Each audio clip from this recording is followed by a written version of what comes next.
Assalamualaikum warahmatullahi wabarakatuh. Selamat pagi semuanya. Saya Yudi Andoni, dosen jurusan Sejarah Universitas Andalas. Hari sudah menunjukkan jam 8 malam. Udara dingin kota Bukit Tinggi di tahun 1920-an terasa mencucuk tulang. Sesekali terdengar salam dari luar dan dijawab dari dalam. Di ruangan yang berukuran relatif besar itu telah berkumpul 15 orang. Sambil sesekali menghirup rokok menahan dingin, mereka berbincang hangat. Dari baju dan kebiasaan yang ditampilkan, nampak semuanya berasal dari daerah yang relatif jauh dari Bukit Tinggi. Mereka yang datang itu memang bukan orang sembarangan. Mereka adalah para penghulu utama di nagari masing-masing. Setiap Sabtu malam, mereka berkumpul demi memperkatakan adat, membilang salah seorang, mempakajikan adat. Mengaji adat ini dilakukan di rumah seorang penghulu yang dianggap berpengaruh besar, karena dia dianggap memiliki kemampuan memahami adat yang dirasa bisa tempat bertanya, yakni Datuk Sanggano Dirajo. Malam itu, tanggal 20 Februari 1926, bertepatan malam minggu, telah berkumpul di rumah Datuk Sanggano Dirajo para penghulu sekeliling Bukit Tinggi.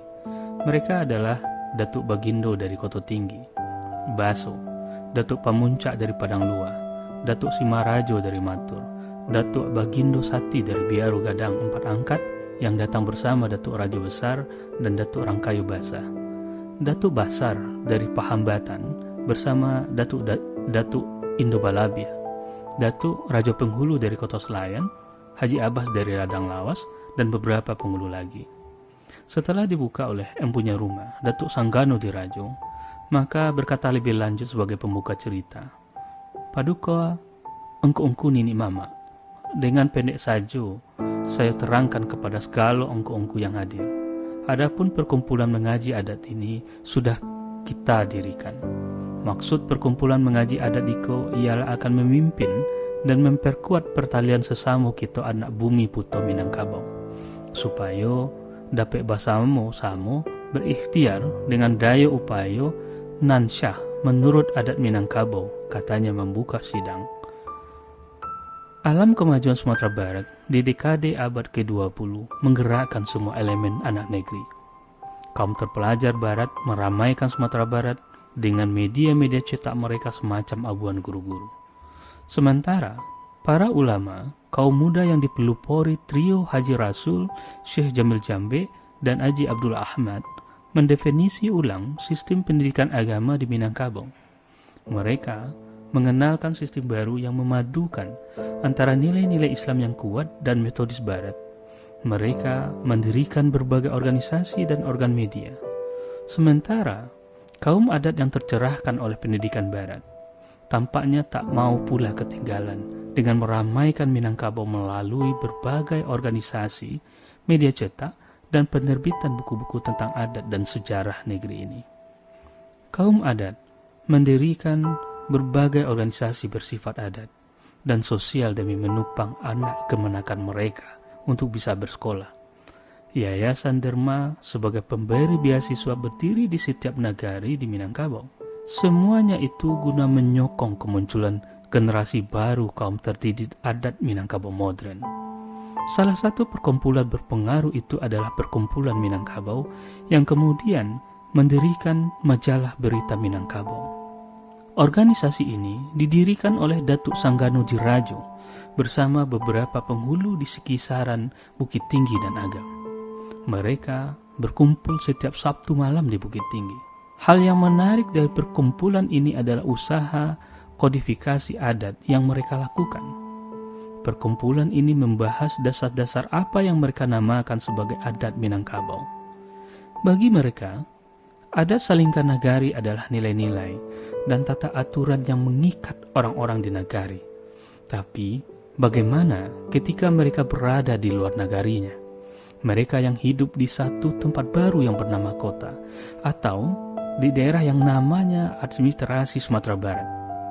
Apa tata aturan, nilai, dan identitas yang dilekatkan kepada mereka? Maka dari itu, kesimpulan umum yang mereka bangun dari mengaji adat perkumpulan ini bahwa adat itu Salingkan Minangkabau dan terwujudnya istilah orang Minangkabau sebagai pengganti orang Nagari. Menurut perkumpulan Minangkabau, adat dan salingkah Minangkabau itu yang membentuk identitas orang Minangkabau tak dapat dilepaskan dari realitas bahwa manusia sekarang semakin banyak dan berada di mana-mana.